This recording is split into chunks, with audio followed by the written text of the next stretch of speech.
वंदे मातरम। मैं हूं आपके साथ सीमा चौधरी और दिल्ली लाइव के इस बुलेटिन में आप सभी का स्वागत है। चलिए रुक करते हैं खबरों की ओर, जहां ब्रिटेन के प्रधानमंत्री बोरिस जॉनसन 2 दिवसीय भारत दौरे पर है। इस दौरान बोरिस जॉनसन ने पीएम नरेंद्र मोदी से दिल्ली में स्थित हैदराबाद हाउस में मुलाकात की। दोनों देशों के बीच प्रतिनिधिमंडल स्तर की वार्ता हुई। इस दौरान भारत और ब्रिटेन के बीच कई अहम समझौतों पर मुहर भी लगी। पीएम मोदी और बोरिस जॉनसन ने इस मुलाकात के बाद पत्रकारों को संबोधित किया। वहीं इस दौरान पीएम मोदी ने कहा कि मैं ब्रिटेन के प्रधानमंत्री बोरिस जॉनसन का भारत में स्वागत करता हूं। आजादी का अमृत महोत्सव के दौरान प्रधानमंत्री बोरिस जॉनसन की भारत यात्रा ऐतिहासिक है। पीएम मोदी ने कहा कि पिछले साल हमने 2 देशों के बीच पार्टनरशिप की स्थापना की थी। इस दशक में अपने संबंधों को दिशा देने के लिए हमने एक महत्वाकांक्षी रोड मैप 2030 भी लॉन्च किया है। आज हमने इस रोड मैप को भी रिन्यू किया है और आगे के लिए लक्ष्य तय किया है। हमने इस साल के अंत तक एफटीए के समापन की दिशा में पूरा प्रयास करने का निर्णय लिया है। पिछले कुछ महीनों में भारत ने यूएई के और ऑस्ट्रेलिया के साथ फ्री ट्रेड एग्रीमेंट का समापन किया है। वहीं गति और कमेंडेंट के साथ हम ब्रिटेन के साथ भी एफटीए पर आगे बढ़ना चाहेंगे।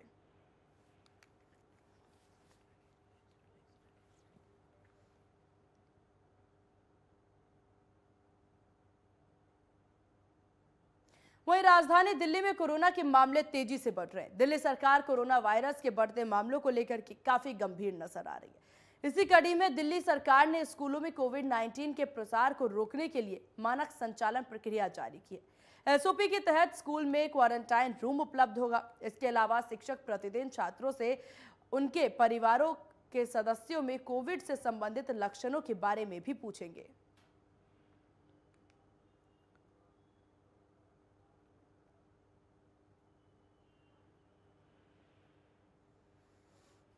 दिल्ली में जहांगीरपुरी हिंसा मामले में हो रही राजनीति अब नया मोड़ लेती जा रही है। अब दिल्ली के उप मुख्यमंत्री ने अपने सभी विधायकों को चिट्ठी लिख करके कहा कि बीजेपी की गुंडई के खिलाफ जनता के साथ खड़े रहे। दिल्ली के उप मुख्यमंत्री मनीष सिसोदिया ने आम आदमी पार्टी के विधायकों को चिट्ठी लिखी। उन्होंने पत्र में कहा, बीजेपी एमसीडी से जा रही है, ऐसे में वसूली में जुट गई है। सिसोदिया ने लिखाया कि आप विधायक लोगों की मदद करें।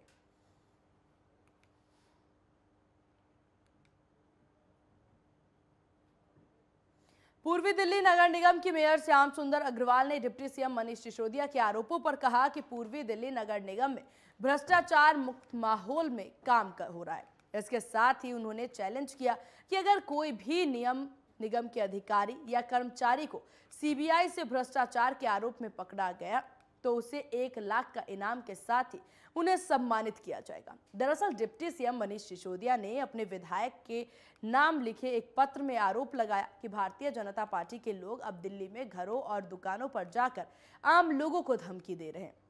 अगर पैसा नहीं दिया तो तुम्हारे घर पर बुलडोजर चलवा देंगे। मनीष सिसोदिया ने कहा कि उनके विधानसभा क्षेत्र के ग्रीन पार्क जैसी सोसाइटी से भी इस तरीके की शिकायत आई है। डिप्टी सीएम मनीष सिसोदिया के इस लेटर पर मुख्यमंत्री अरविंद केजरीवाल ने भी कहा कि इस तरीके की शिकायत आ रही है। दिल्ली के लोग खुलेआम इसकी शिकायत और गुंडागर्दी बर्दाश्त नहीं करेंगे।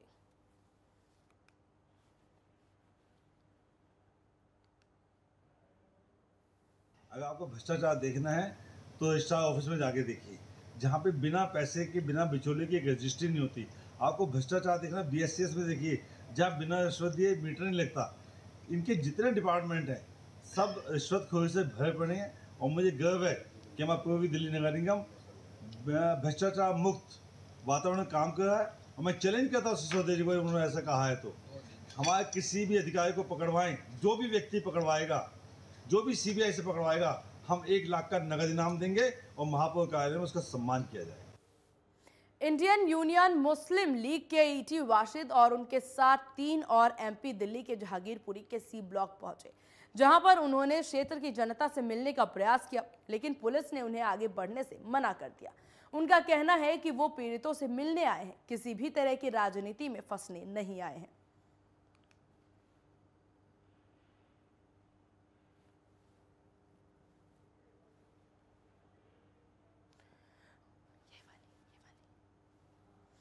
वहीं दिल्ली में रोहिणी कोर्ट के पास गोली चलने के मामले में नेटवर्क 10 के पास एक्सक्लूसिव फुटेज है, जिसमें साफ देखा जा सकता है कि कुछ लोगों के साथ वकीलों की मारपीट हो रही है, जिसमें रोहिणी कोर्ट के गेट पर तैनात जवान बचाव करता दिख रहा है और इसी दौरान अचानक गोली चल गई। मामले में रोहिणी जिले के डीसीपी प्रणव तायल ने बताया कि रोहिणी कोर्ट के गेट नंबर 8 पर एडवोकेट संजीव चौधरी और ऋषि चोपड़ा और पब्लिक पर्सन रोहित के साथ बीच मारपीट हुई है, जिस दौरान कोर्ट की सुरक्षा में तैनात पुलिसकर्मी ने बीच बचाव किया और इसी दौरान राइफल से जमीन की तरफ फायर हो गया। वही घटना में 2 लोगों को मामूली चोट भी आई है, जबकि कुछ वकील इस सिक्योरिटी लैप्स बता रहे हैं, लेकिन सीसीटीवी फुटेज से सब कुछ बयां हो रहा है।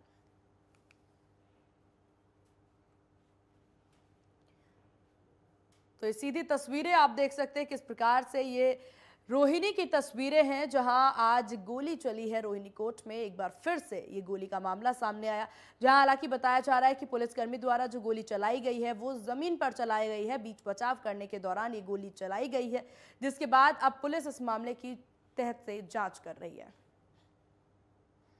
10 बजे के करीब हमें इतला मिली कि रोहिणी कोर्ट में फायर हुआ है। इस सिलसिले में मौके पर एसएचओ एसीपी सब लोग पहुंचे तो ये पता चला है कि 9:40 के करीब 2 एडवोकेट्स और एक सिविलियन का झगड़ा था।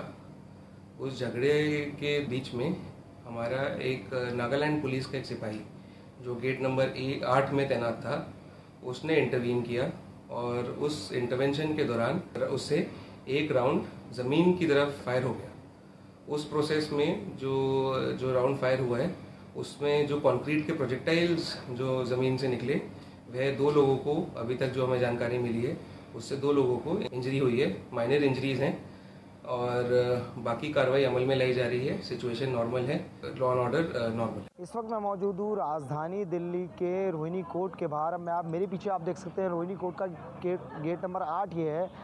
दरअसल पुलिस को तकरीबन 9:45 बजे के आसपास कॉल मिली कि सुबह रोहिणी कोर्ट के अंदर गोली चलने जैसी घटना सामने आई, जिसमें बताया जा रहा है कि 2 एडवोकेट्स और साथ में एक शख्स के बीच में यहाँ पर झगड़ा यहाँ पर हो रहा था, कहा-सुनी यहाँ पर हो रही थी, जिसमें को बीच बचाव करते हुए यहाँ पर जो है सिक्योरिटी में जो तैनात जो पुलिसकर्मी थे उन्होंने बीच बचाव किया। और मैं आपको बताना चाहूँगा बीच बचाव करते हुए उनकी जो राइफ़ल थी उनसे गलती से यहाँ पर गोली चल गई, जिसका मैं आपको बताना चाहूँगा ये ही वो गेट है। आप देख सकते हैं रोहिणी कोर्ट का गेट नंबर 8 है। यहाँ पर आपको मैं बोर्ड भी दिखाना चाहूँगा, यहाँ पर लिखा हुआ है कि केवल अधिवक्ता ही यहाँ पर आ सकते हैं जिनके पास कोई सामान ना हो। ऐसे में जब यहाँ पर सिक्योरिटी को उन्होंने देखा कि सिक्योरिटी पर असर पड़ता हुआ नज़र आ रहा है और झगड़े के बाद वो अंदर घुसने की कोशिश उनसे की जा रही है। जब पुलिसकर्मी द्वारा बीच बचाव किया गया तो उस दौरान उनसे गलती से गोली यहाँ पर चल गई। कैमरामैन दीपक के साथ मैं Rohit Kumar, network 10 Delhi. Indian Union Muslim League के ईटी वाशिद और उनके साथ 3 और एमपी दिल्ली के जहांगीरपुरी के सी ब्लॉक पहुंचे, जहां पर उन्होंने क्षेत्र की जनता से मिलने का प्रयास किया, लेकिन पुलिस ने उन्हें आगे बढ़ने से मना कर दिया। उनका कहना था कि वो पीड़ित से मिलने आए हैं, किसी भी तरह की राजनीति में फंसने नहीं आए हैं।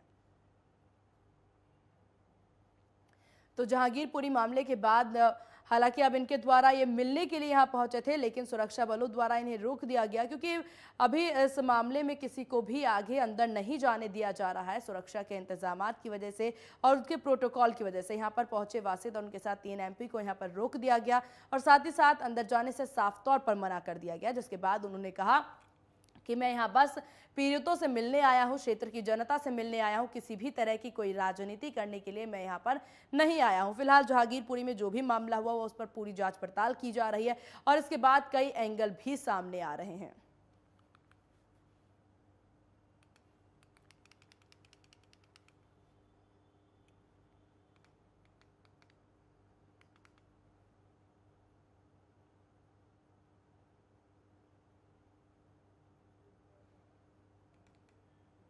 वहीं दिल्ली के नागलोई में एक शख्स के खाते से सेंट्रल बैंक से चेक के जरिए 20 अप्रैल को 30,70,000 रुपए निकाले गए थे। इस मामले में पीड़ित सुशील कुमार का कहना है कि 20 तारीख को मेरे बैंक खाते से चेक से 3,70,000 रुपए निकाल लिए गए, जबकि अभी तक चेकबुक मेरे पास तक भी नहीं पहुंची। इस मामले में पीड़ित ने बैंक कर्मचारियों पर मिलीभगत का आरोप लगाया। वहीं पीड़ित ने पुलिस में कंप्लेंट भी दे दी है। फिलहाल पुलिस पूरे मामले में कार्रवाई करने में जुट गई है। मेरी चेक बुक मैंने इशू करी थी जी। मेरे को चेक बुक नहीं मिली है और मेरे अकाउंट से नई चेक बुक से 3,70,000 अमाउंट निकला है। अब ये लोग कह रहे हैं कि आप ही आए हो। मैडम है वहाँ असिस्टेंट मैनेजर, वो बता रही हैं कन्फर्म आप लेके गए हो 3,70,000, और जबकि मेरा कहना मैं 8 तारीख से अभी तक बैंक में आया नहीं हूँ, कल बैंक में आया हूँ। 20 तारीख को इन्होंने हमसे 20 तारीख को फ़ोन आया था मेरे पास, तो बोल रही हैं आपका एक चेक आया 20,000 रुपये का, 20,000 रुपये का चेक आया है तुम्हारा, इसमें IFSC कोड गलत है। केस को दर्ज करवा दिया गया है। अब देखो आगे कार्रवाई करते हैं क्या करते हैं। हर साल 22 अप्रैल का दिन वर्ल्ड अर्थ डे के रूप में मनाया जाता है। आज इस मौके पर आपको बता दें कि SDMC वेस्ट जोन के डिप्टी कमिश्नर अविनीश कुमार ने बताया कि आज विश्व पृथ्वी दिवस है।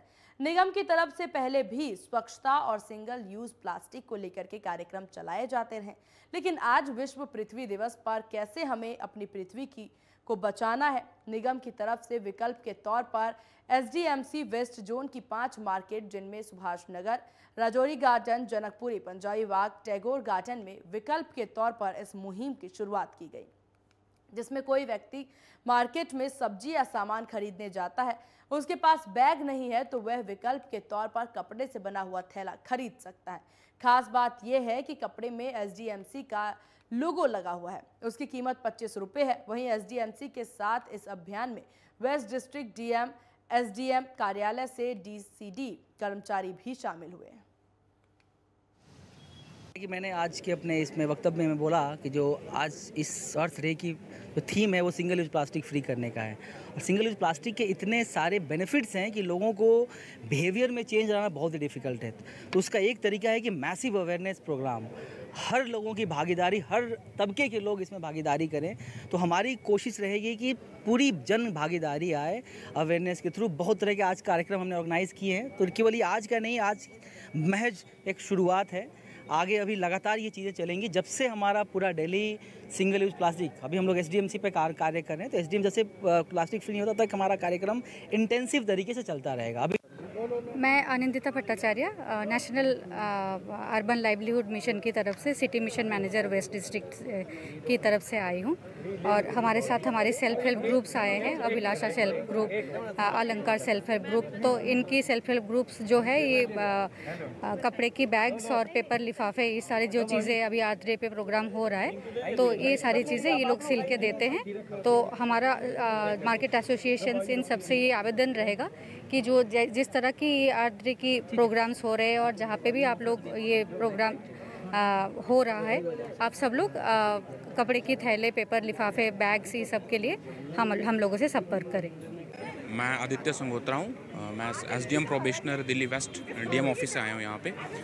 हम क्लोज कोऑर्डिनेशन में अर्थ डे को मनाने के लिए दोनों ही डिपार्टमेंट साथ आए हैं, because it was thought by the honourable DM and DC साहब कि ये बिना आपस के कोऑर्डिनेशन के काम नहीं हो पाएगा। So we have self help groups, NGOs जो अल्टरनेट प्रोवाइड करेंगे सिंगल यूज़ प्लास्टिक का, जैसे कि DC सर ने बड़ी एलाबोरेट वे में बताया विकल्प क्या ऑप्शन है। तो we also have to create the supply side management also. तो सप्लाई साइड के लिए DM ऑफिस काम कर रहा है, लोगों को स्किल कर रहा है। सेल्फ हेल्प ग्रुप जो हैं, जो गरीब महिलाएं हैं, वो ये सब मैन्युफैक्चर करेंगी और यहाँ की जो मार्केट है वहाँ पे वो प्रोडक्ट बेचे जाएंगे या प्रोवाइड करवाए जाएंगे, ताकि जल्दी से जल्दी हम इस स्टेप को इसके पेनल्टीमेट स्टेज पे ले जाएं और सिंगल यूज़ प्लास्टिक को फेज आउट। और यहाँ रुकेंगे एक बहुत छोटे से ब्रेक के लिए। ब्रेक के बाद जल्द होंगे हाजिर।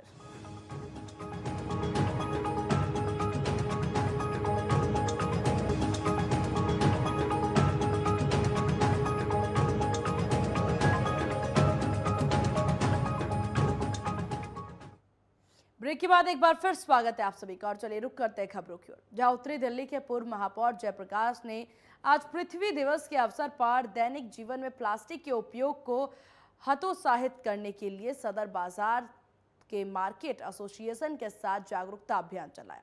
इस अवसर पर जयप्रकाश ने नागरिकों को प्लास्टिक के उपयोग को कम करने के लिए शपथ दिलाई और नागरिकों को सामान ढोने के लिए कपड़े के थैले वितरित किए। उन्होंने कहा कि प्लास्टिक का उपयोग इस हद तक बढ़ाया गया है कि अब इससे प्रदूषण बढ़ रहा है, जो कि स्वास्थ्य के लिए खतरा बन सकता है। इसलिए यह समय है कि हमें प्लास्टिक के उपयोग को बंद करना चाहिए।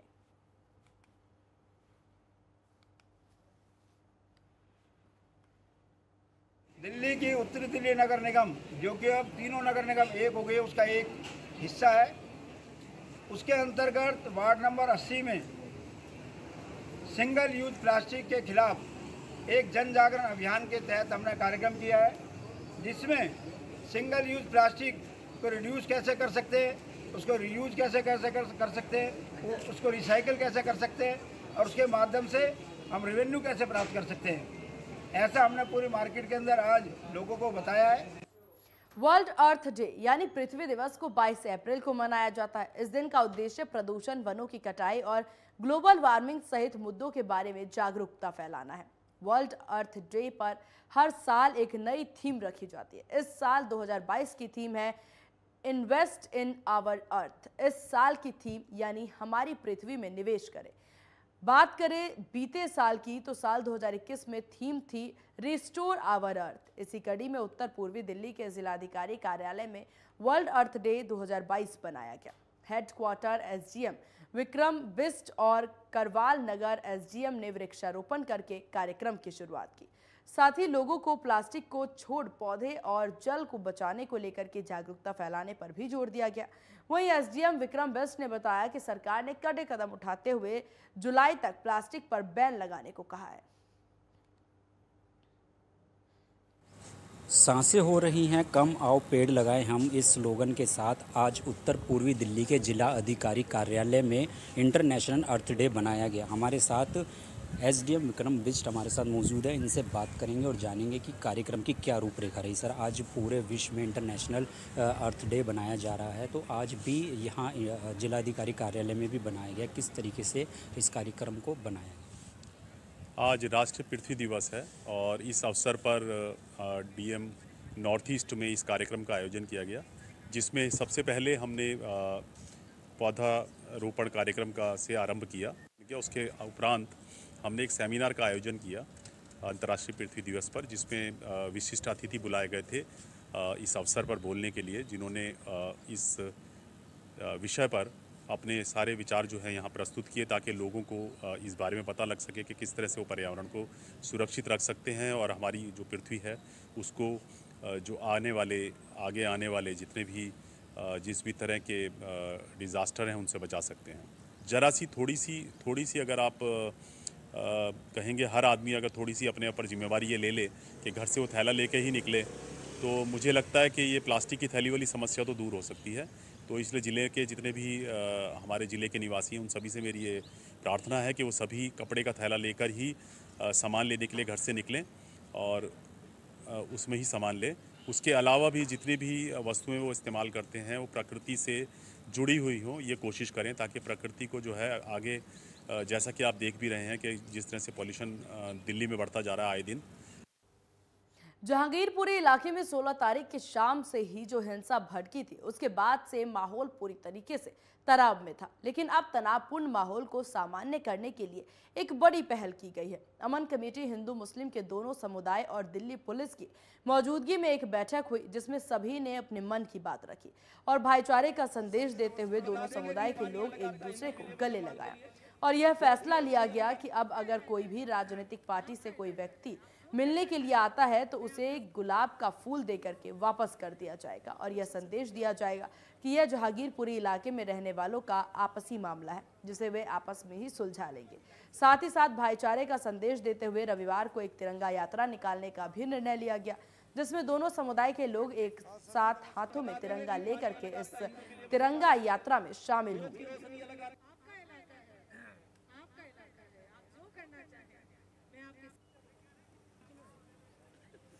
से दुखी है भाई।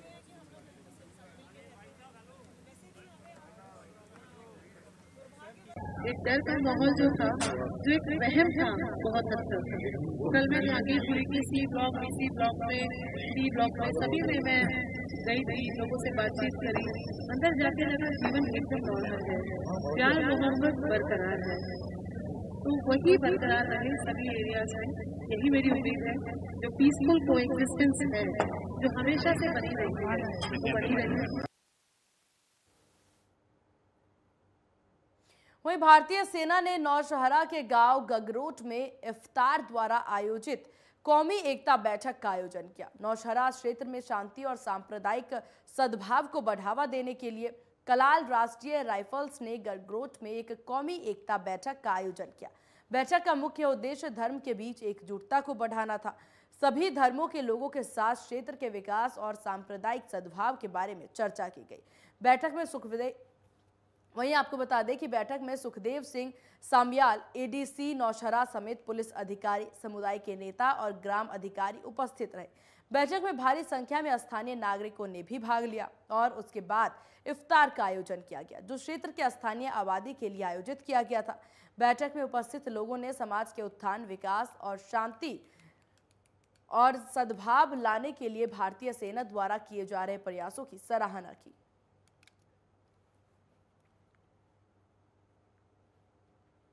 तो CO-33R जो हैं वो इस मुबारकबाद के बिल्कुल ही हकदार हैं कि उन्होंने इस रोज़ जो माही रमज़ान चल रहा है उसके मौके पे गगरोट के इस इलाके के अंदर एक इफ्तार पार्टी रखी। जितने भी हमारे मुस्लिम भाई हैं इस एरिया के अंदर रहते हैं, और यही एक कौमी एकता का जो मिसाल है कि सब मजमू के लोग इस मौके पे शामिल हुए उनके साथ और इफ्तियार करवाई गई। मैं जितने भी लोग हैं उनको मुबारकबाद देता हूं कि जो इस इलाके की एक शांति और कौमी एकता को जिन्होंने बना के रखा है और ऐसे ही बना के रखेंगे। जम्मू में पुष्पांजलि समारोह के दौरान CISF के ASI SP पटेल को श्रद्धांजलि दी गई। बता दें कि जम्मू के सूजवा में सुबह की ड्यूटी के लिए CISF कर्मियों को ले जा रही एक बस में हमले के बाद हुई एक मुठभेड़ में आज सुबह ड्यूटी के दौरान उनकी जान चली गई।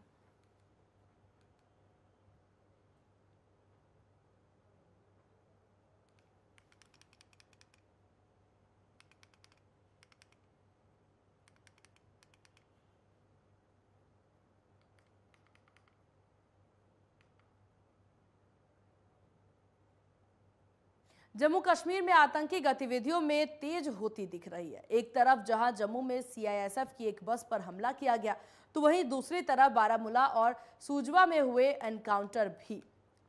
जानकारी के मुताबिक जम्मू के चड्ढा कैंप के पास सुबह करीब 4:15 बजे CISF के 15 जवानों को ड्यूटी पर ले जा रही बस पर आतंकियों ने हमला किया। CISF के जवानों ने आतंकियों के हमले का मुंहतोड़ जवाब दिया, जिसके बाद दहशतगर्द वहां से फरार हो गए। CISF के एक वरिष्ठ अधिकारी ने बताया कि कार्रवाई के दौरान एक ASI की मौत हो गई और 2 अन्य घायल भी हो गए। उन्होंने बताया कि आतंकवादियों ने बस पर गोलियां चलाई और ग्रेनेड फेंका। सुरक्षा बलों ने जवाबी कार्रवाई करते हुए 2 आतंकियों को ढेर कर दिया।